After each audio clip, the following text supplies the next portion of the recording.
Paolo Avellino nagpakita na, Kim Chiu at Paolo sabay nawala sabay din ng itim. Laman ng mga usap-usapan sa ilang mga social media platforms at entertainment news sites ang aktor na si Paolo Avellino at ang ka-love team nitong si Kim Chiu. Marami sa mga netizens ang nakapansin sa pagiging missing in action ng dalawa noong kaarawan ni Paolo Avellino ilang araw na ang nakakalipas. Dahil sabay na naging missing in action sina Kim Chiu at Paolo Avellino nitong mga nagdaang araw.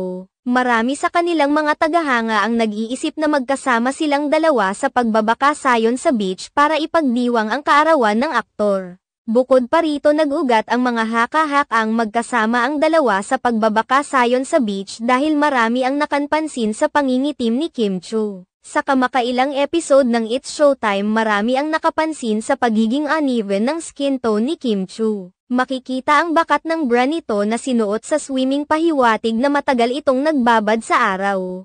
Sa kabilang banda, marami rin ang nakapansin sa tila pangingitim rin ni Paolo Avellino. Kumakalat ngayon ang mga larawan at video ni Paolo Avellino na kuha sa isang event. Kapansin-pansing uneven rin ang kulay ng balat ng aktor at makikita ang bakat ng relo na sinuot nito. Marami sa mga netizens lalong-lalo na ang mga Kim Pao fans ang nagbubunyi dahil wala na umanong duda na mayroong namamagitan sa dalawa dahil sa pagsasama nilang pagbabakasayon para ipagdiwang ang kaarawan ng aktor. Samantala, may mga netizens naman na nanawagan sa mga Kim Pao fans na huwag na munang pakialaman ang mga personal na buhay ni na Kim Chiu at Paolo Avellino. Hindi rin umano maganda na pangunahan ng mga netizens ang dalawa dahil wala pa naman umano silang inaamin na anuman patungkol sa estado ng relasyon nilang dalawa ngayon bukod sa pagiging magkatrabaho.